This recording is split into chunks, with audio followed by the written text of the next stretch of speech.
Graça e paz da parte do nosso Senhor Jesus Cristo, nosso Senhor e Salvador.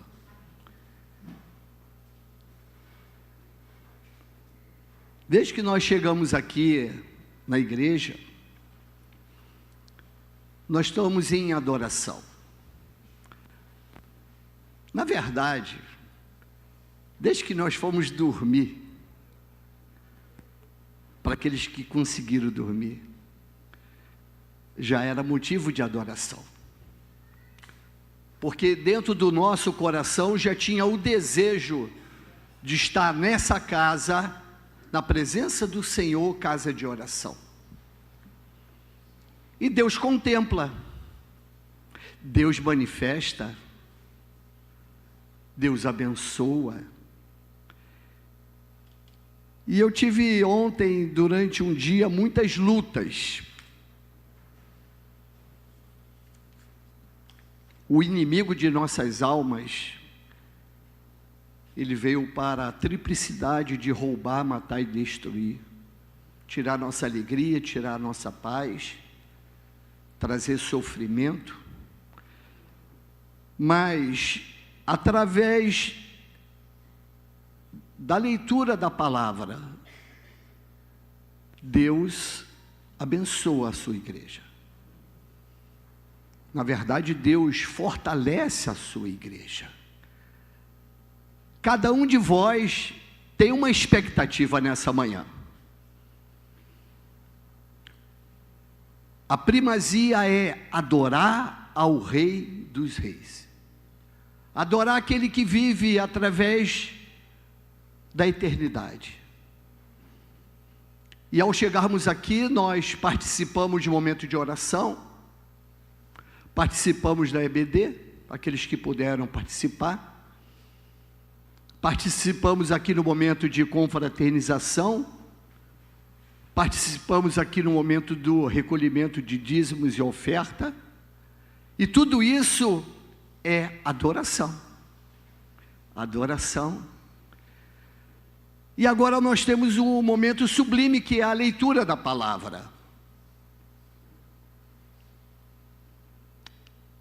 E nessa leitura da palavra, Deus quebra grilhões. Através dessa palavra, Deus ele tem o poder de adentrar cada coração segundo a necessidade de cada um de vocês. Assim como ele falou ao meu coração e quebrou certos grilhões da minha vida, ele tem esse poder nessa manhã de fazer muito mais aquilo que nós pensamos ou até pedimos. Então esse é o momento onde Deus quer falar ao coração da igreja, e nós devemos estar atentos, devemos estar ligados, como diz o nosso pastor Heitor, devemos estar conectados. Conectado na videira verdadeira. E nós vamos estar meditando em alguns livros, e nós vamos estar começando essa leitura no livro de Filipenses, mas nós vamos estar também saltitando em algumas porções da palavra de Deus, mas nós vamos estar agora abrindo nossas Bíblias no livro de Filipenses, do capítulo 2,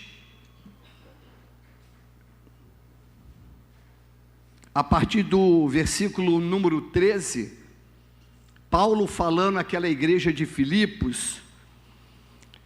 E eu lendo essa passagem, como outras passagens, a gente vê, e fazendo um momento contemporâneo onde nós vivemos, nós vemos o seguinte, que Deus está trabalhando. Deus está trabalhando na sua vida como está trabalhando na minha vida. Até o momento que nós partimos dessa peregrinação aqui na terra, nós não podemos estar raizado aqui na terra. Nós somos servos aqui na terra. Nós somos obreiro aqui na terra. Nós somos agentes, embaixadores em Cristo Jesus para levar essa boa nova, que é essa boa notícia. Mas aqui eu vou estar lendo na minha versão, os irmãos podem acompanhar através do Data Show. Filipenses capítulo 2, a partir do versículo 13. Eu vou estar lendo lá, depois eu volto para a minha versão. Vamos lá? Porque Deus é o que opera em vós, tanto o querer como o efetuar, segundo a sua boa vontade.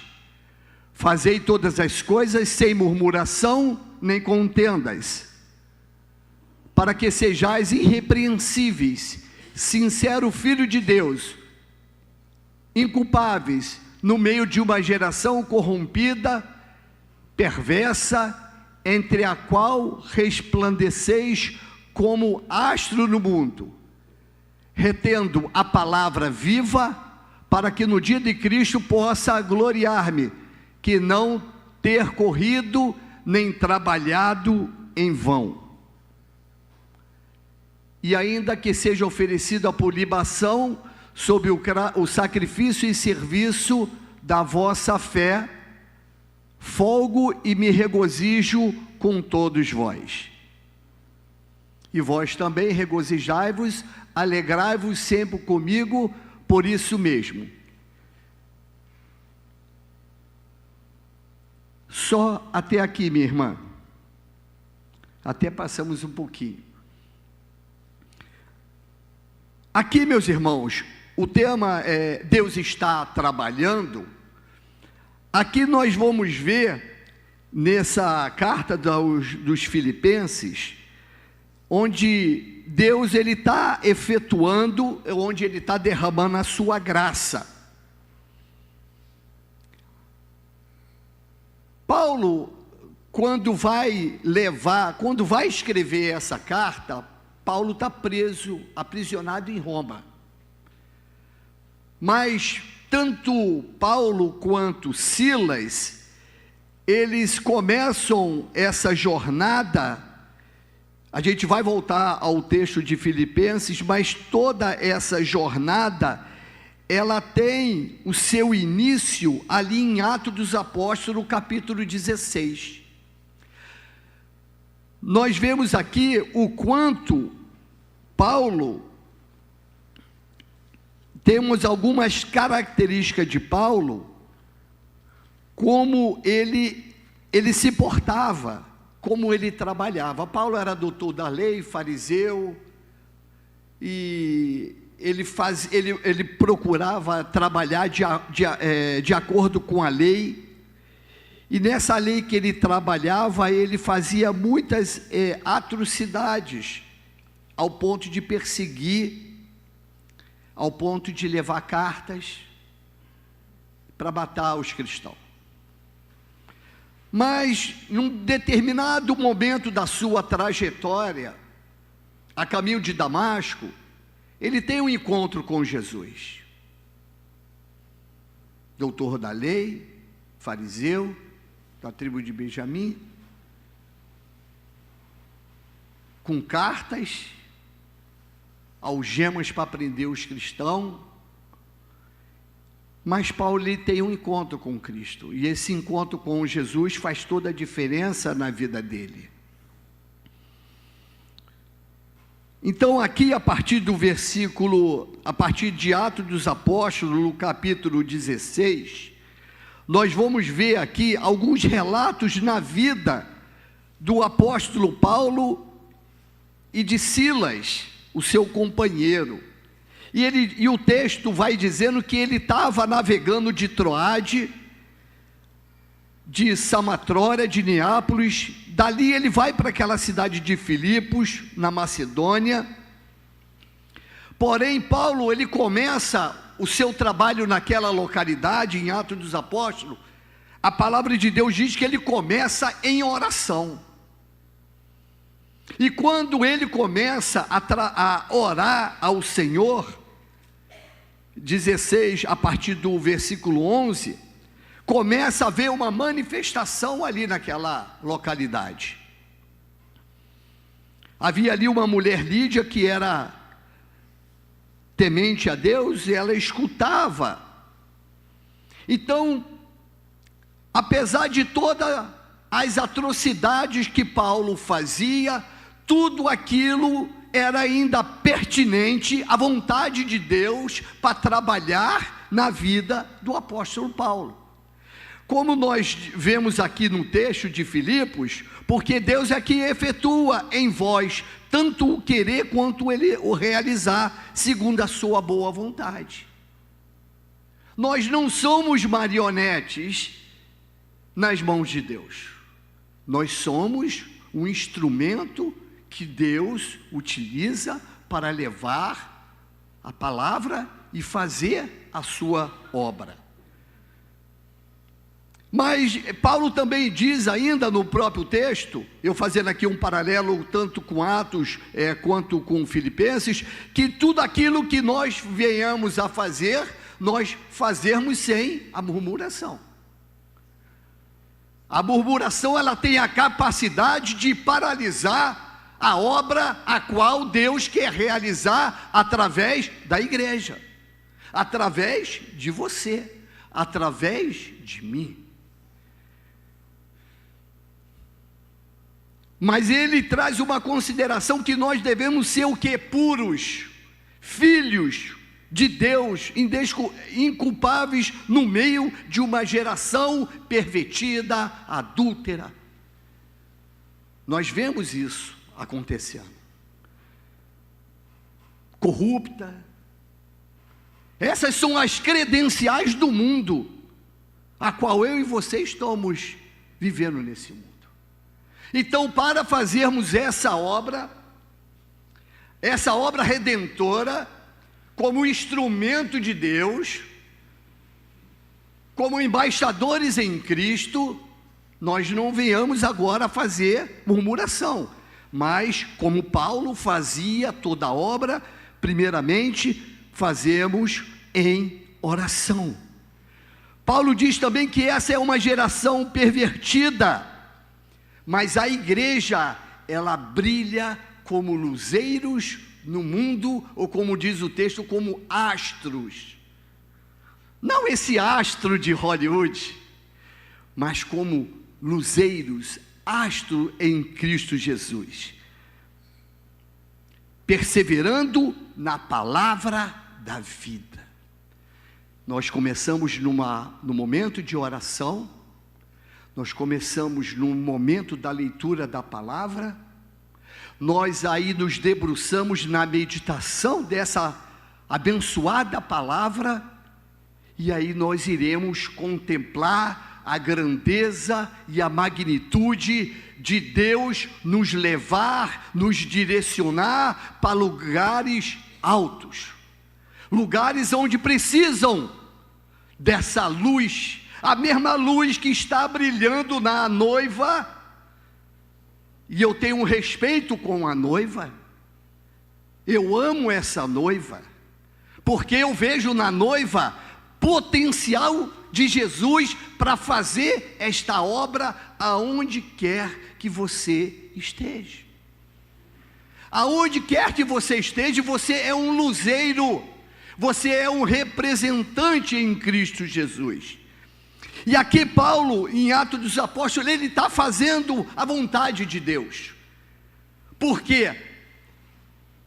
Ele poderia até ter pensado, poxa, a partir do momento que ele tem um encontro com Cristo, ele pode olhar para de trás dele e vai dizer assim, será que valeu a pena eu ser fariseu, doutor da lei? Quando na verdade agora a primazia da minha vida é pregar que Jesus Cristo é o Senhor da minha vida. E aquelas pessoas não compreendem aquilo que estava acontecendo na vida de Paulo. E Paulo até passa um certo tempo lá na Arábia, se consagrando, se dedicando ao Senhor, ouvindo a voz do Espírito, fazendo esse momento de contemplação, de leitura, de meditação. Se nós queremos ser luzeiros, nesse mundo tenebroso e corrupto, como diz o texto de Filipenses, nós precisamos nos consagrar um pouco mais. Nós precisamos nos dedicar um pouco mais. Nós precisamos fazer uma separação da nossa vida. Não que nós devemos deixar as nossas atividades de lado, não é isso. Mas nós devemos estar, volto a dizer, em alinhamento com o Eterno. E esse alinhamento, ele acontece através da esfera do Espírito Santo de Deus. Então Deus, ele usa a vida do apóstolo Paulo, aqui em Atos dos Apóstolos, para fazer algo tremendo. Aquela mulher Lídia, ela temente a Deus, ela ouve o Evangelho, a boa notícia, ela escuta, e algo acontece na vida dela, e o Senhor lhe abre o coração.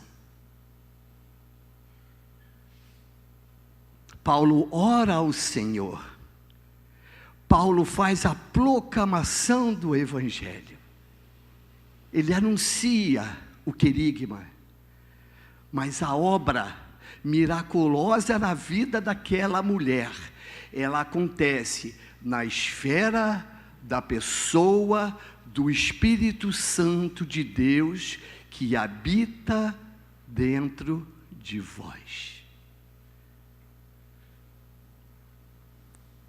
E ali aquela mulher, ela abre o seu coração, ela é batizada, e ela passa agora a ir por aquela cidade, e vai fazendo a vontade de Deus. Mas o inimigo, ele sempre vai tentar paralisar. Aqui no Atos dos Apóstolos, capítulo 16, e diz o seguinte: e aconteceu que indo após o lugar de oração, Paulo volta para o lugar de oração. Nós vemos que por 2 vezes Paulo ora, aquela mulher ouve, abre o coração, e Paulo volta a orar de novo. E aconteceu que indo naquele lugar de oração, veio ao encontro uma jovem possuída de um espírito adivinhador, a qual adivinhando dava grande lucro aos seus donos, seguindo Paulo, e gritava dizendo, ela vai gritar a credencial daquele homem consagrado, aquele homem que anteriormente era fariseu, doutor da lei, martirizando e matando a igreja, mas ao caminho de Damasco tem um momento de intimidade, onde Jesus fala, porque você persegue a minha igreja, e aquele encontro faz a diferença de Paulo. Mas agora aquela mulher lunática está possuída por demônios, mas Paulo estava revestido, Paulo estava blindado pelo poder do Espírito. E ele dizia: esses homens são servos, a sua credencial são servos. Servo de quem? Do Deus Altíssimo. Essa é a credencial de Paulo. Quem é Paulo? Paulo é a igreja. E aqui, no meio dessa adoração, nós temos diversos Paulos, que são filhos de Deus, são servos de Deus, mas que são, acima de tudo, filho do Altíssimo. Talvez quando nós vamos olhar, fazer uma retrospectiva de nossa vida, uma vida medíocre, uma vida tão somente querendo satisfazer as nossas vontades, os nossos caprichos, o inimigo trabalha nisso, para tirar a igreja do foco, para tirar a igreja do caminho. E aquela mulher, ela diz: servo do Deus Altíssimo, e anunciavam a vocês o caminho da salvação. E Paulo, ele faz uma repreensão na vida daquela mulher.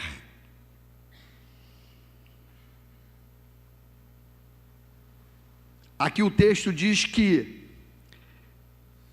ela trazia muito lucros aos seus senhores. E aí, quando ela é liberta das garras do inimigo, Paulo e Silas são aprisionados.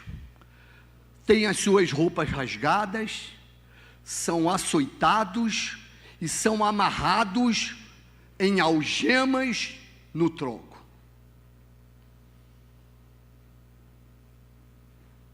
Deus está trabalhando. Amém? Deus está trabalhando. Mas aquela prisão, os açoites na vida de Paulo não poderia tirar a sua credencial. Filho, servo do Altíssimo. E Deus está trabalhando na vida. Porque Deus, a nossa visão, ela é muito limitada. Eu não sei o que passa, o que tem do outro lado dessa coluna. Mas a visão de Deus é uma visão dimensional. É uma visão transcendental. Ele vê o além. Ele vê o à frente. E aí eles são presos em algemas. Mas presos naquelas algemas, eles fazem duas coisas. Eles começam a orar e a louvar. Eles começam a orar e a louvar. O que eu aprendo, né, com essa lição com Paulo? Que eles criam num Deus Altíssimo.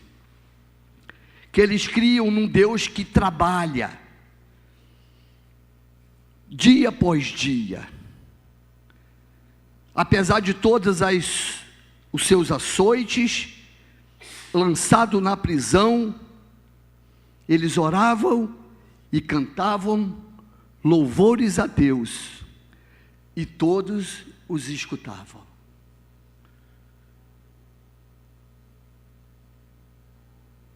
E de repente sobreveio um terremoto, e as cadeias se romperam.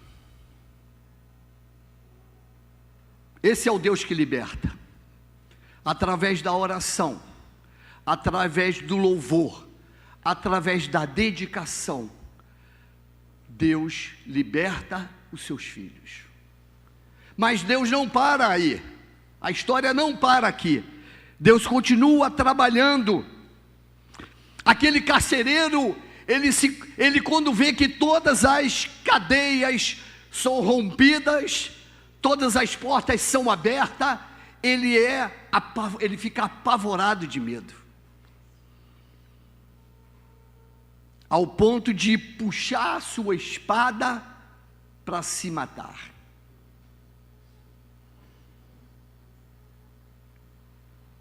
O texto diz lá no versículo 7, e puxando a espada ia se suicidar, mas Paulo dá um brado, diz: não faça nenhum mal a si mesmo, estamos todos aqui. Então o carcereiro, tendo pedido uma luz, entrou correndo e todo trêmulo prostrou-se diante de Paulo e de Silas. Trazendo-os para fora, disse: senhores, o que devo fazer para ser salvo? E eles respondeu: creia no Senhor Jesus, e você será salvo, você e toda a sua casa. Aquele carcereiro, ele leva Paulo e Silas. Primeiramente ele dá um banho naqueles homens, porque eles estavam rasgados, sujos, açoitados, feridos. E ele dá um banho na vida dos seus filhos. Ele leva, o conduz até a sua casa. E lá na sua casa, o milagre acontece.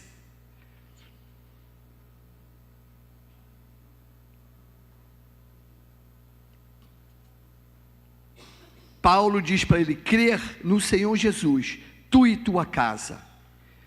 E lá na casa daquele carcereiro, Paulo prega: só Jesus Cristo é o Senhor.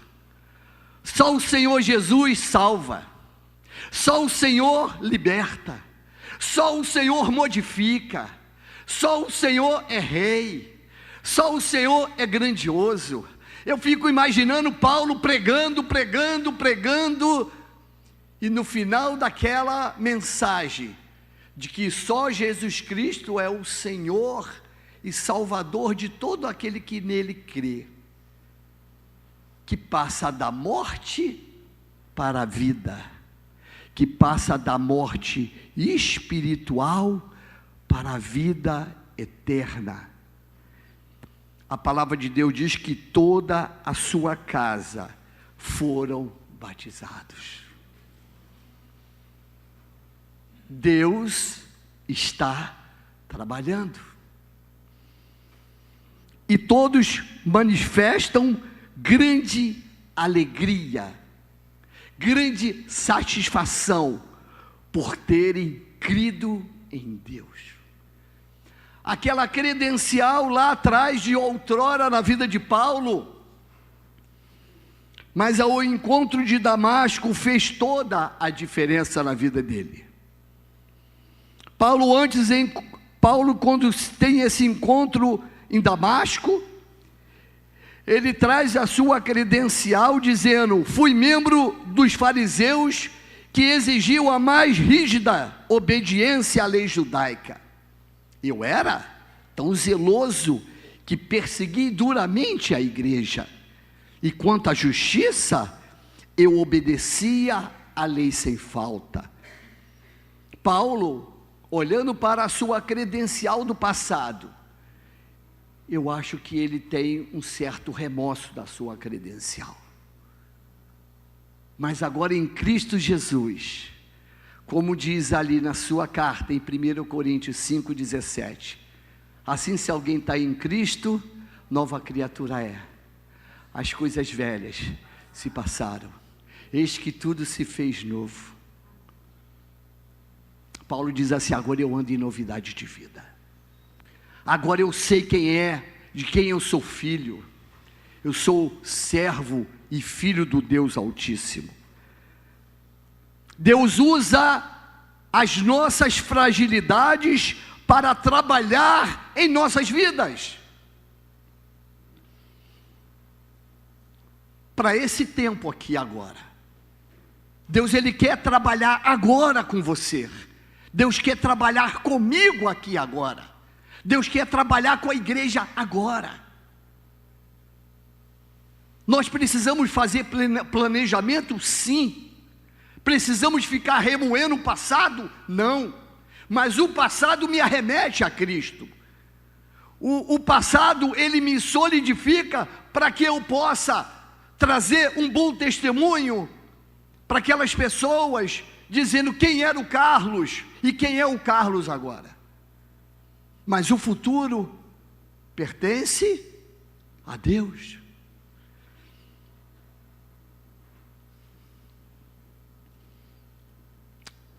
Romanos 8, capítulo 29, diz o seguinte: Deus está trabalhando, pois aquele que deu de antemão, 28, sabemos que todas as coisas cooperam para o bem daqueles que amam a Deus, daqueles que são chamados segundo o seu propósito. Pois aquele que Deus de antemão conheceu, Ele também predestinou para ser conforme a imagem de seu Filho, a fim de que Ele seja o primogênito entre muitos irmãos, ao qual predestinou, e a este também o chamou, e ao que chamou, a estes também justificou, e ao justificou, a este glorificou. Deus usa cada um de nós com um propósito.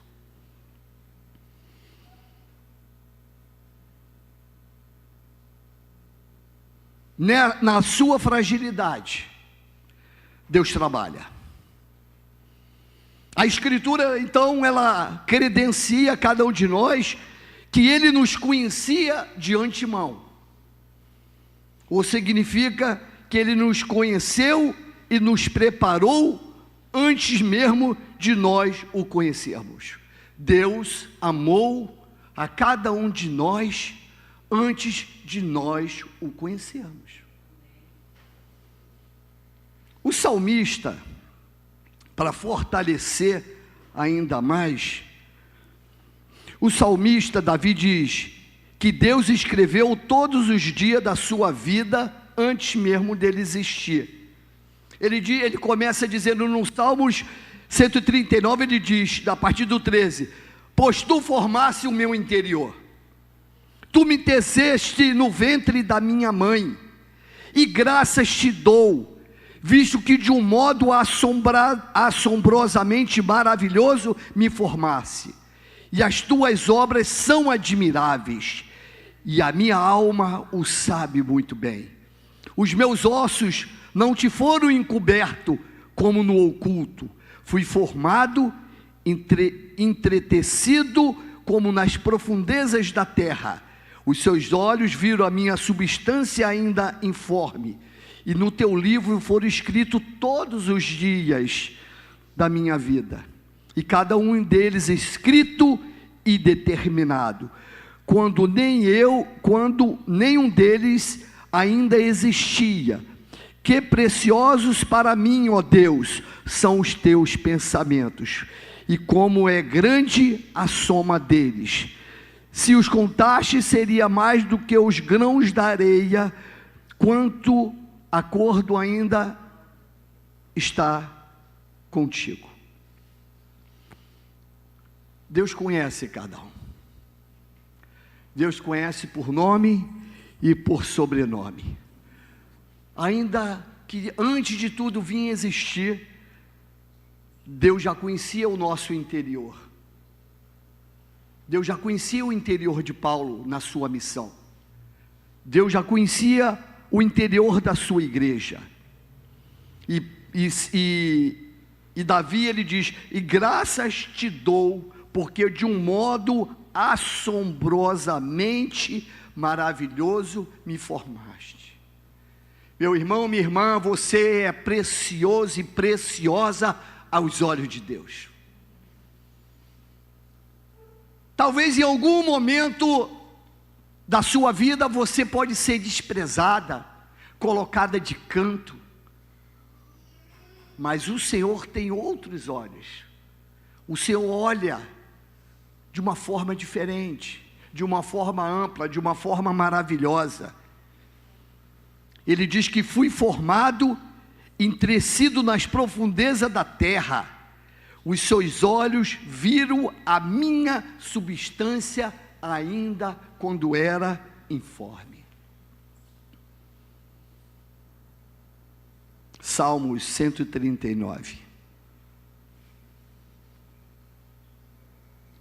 João diz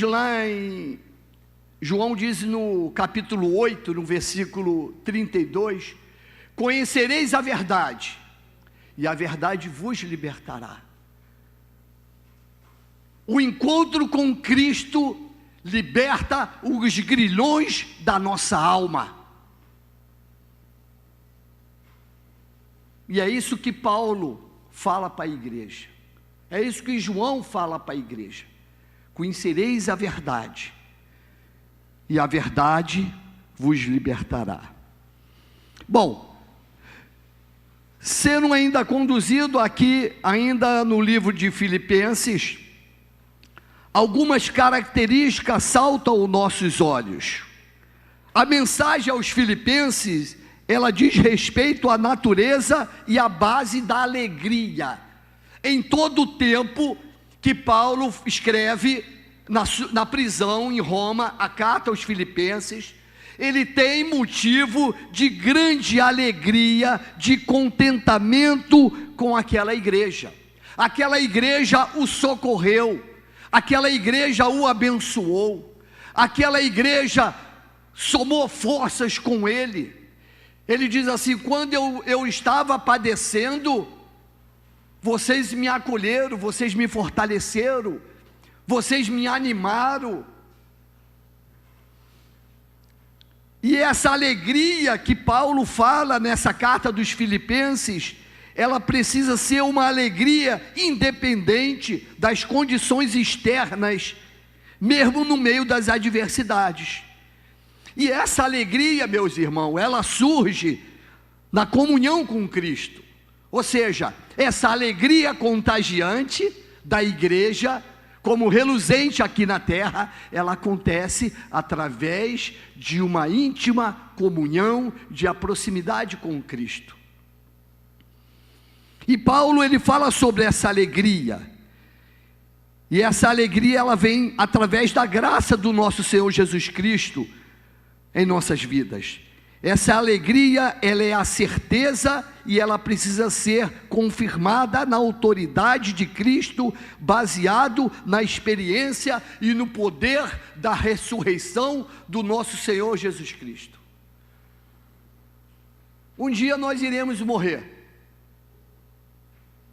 mas um dia nós reinaremos com o Senhor na sua eternidade.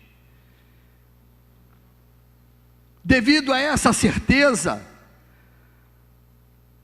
Paulo ganhou um novo sentido. Ele diz o seguinte: mesmo a morte tornou-se a minha melhor amiga. Porque Paulo tinha certeza de que melhor era estar com Cristo do que estar no mundo, como ele te intitula, um mundo o quê? Tenebroso, cruel, corrupto, mau. Então a sua experiência com Cristo no meio das adversidades, ela solidifica a sua vida. A presença de Cristo faz toda a diferença na vida de Paulo. Filipenses capítulo 1, versículo número 21. Porque para mim o viver é Cristo e o morrer é lucro. Entretanto, se eu continuar vivendo, poderei ainda fazer algum trabalho frutífero. Assim não sei o que devo escolher. Estou cercado pelos dois lados, tendo um desejo de partir e o desejo de estar em Cristo, que é incomparavelmente melhor. Mas, por causa de vocês, da igreja, é mais necessário que eu continue a viver. Convencido disto, estou certo de que ficarei e permanecerei com todos vocês, para que progridam e tenham alegria na fé. Paulo prega para aquela igreja. Paulo se alegra com o crescimento frutífero daquela igreja. E isso alegra o coração. Isso alegra o coração de Paulo. Esta carta, ela revela a mensagem eterna, que é a verdadeira alegria somente será encontrada em um relacionamento íntimo, pessoal, dinâmico com Jesus. Deus é capaz de transformar circunstâncias adversas para o nosso bem e para a sua glória. Assim como Paulo, devemos nos alegrar em todas as circunstâncias. Deus está trabalhando na sua vida. Deus está trabalhando. Deus está se movendo. Deus opera maravilhas através da sua igreja. Oração, leitura, palavra, meditação, contemplação. E a fé. A fé, ela tem a capacidade de fortificar a nossa vida espiritual. A fé em Cristo Jesus, ela tem o resplendor de nos fortalecer para que nós façamos a obra de Cristo. Essa obra de alcançar, como nós tivemos nesse mês de missões, aonde nós oramos, aonde nós levantamos recursos para aqueles missionários longínquos, que talvez nem eu e nem você conhecemos, exceto a nossa missionária Jeane, a nossa missionária Silvia, que foi resgatada das trevas, transportada para a luz em Cristo Jesus. A pergunta é: Deus está trabalhando em sua vida? Deixe o Espírito Santo de Deus direcionar a sua vida para a realização do propósito de Deus. Conduza a sua vida como um sermão para aqueles que observam a sua vida. Afaste o teu coração das ambições, dos desejos da carne, que militam contra o nosso espírito. Estime as pessoas, as mais importantes, porque elas são mais valiosas, até mesmo do que você. Procure manter a unidade com os irmãos, em pensamentos, atitudes, no amor, no espírito. Adote a atitude de Cristo, humildade e obediência. Como diz João 3,30, que o Senhor cresça e que eu diminua. Nos humilhemos diante da grandeza de Deus. Reconhecemos, eu reconheço a minha fragilidade. Eu reconheço a minha fraqueza. Por isso, a cada momento da minha vida, eu me humilho diante de Deus. Eu me coloco diante do Senhor. O bem que posso fazer, esse não faço. Mas o mal que não quero fazer, esse eu faço. Esse é o dilema de Paulo. Esse é o dilema de cada um de nós. Não permita que a soberba, o autoconhecimento, o poder financeiro cresça na sua vida. Obediência é a palavra-chave. Mas a palavra-chave de Filipenses é alegria, contentamento, grandeza, poder, revestimento, servidão, humilhação. Vocês viram o quanto Paulo sofreu, mas aquele sofrimento não teve a capacidade de parar a obra de Deus na sua vida. Esse sofrimento momentâneo que passamos, caminhando para o fim, irmã Sandra,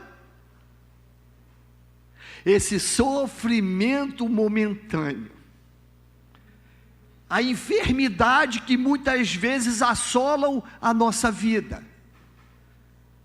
a escassez, a dor, não é o fim, mas é o meio em que Deus vai usar a sua vida, a minha vida. E para fechar minha palavra, que Deus está trabalhando. Quem crê que Deus está trabalhando? Quem Deus que, de verdade, quem Deus acredita que Deus está trabalhando? Eu creio que Deus está trabalhando. Eu creio que Deus está trabalhando.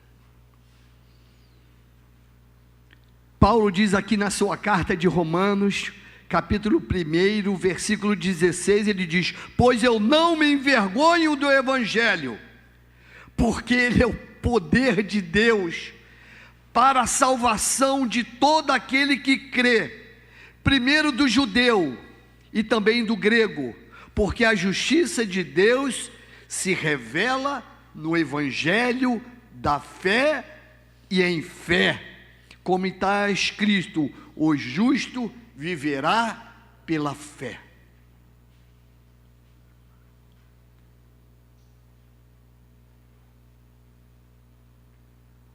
Quando eu fui para o seminário, eu nunca quis, pastor Ludovico, pastor Heitor, ser pastor. Nunca pensei isso na minha vida. O mundo, ele nos abraça, nos envolve.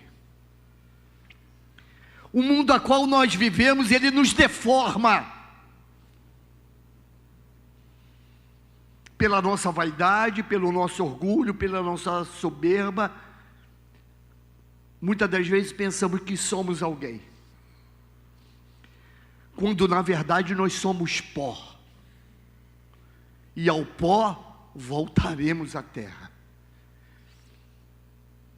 Mas quando houve um encontro, não a caminho de Damasco, mas um encontro no navio, Deus fez a diferença na minha vida.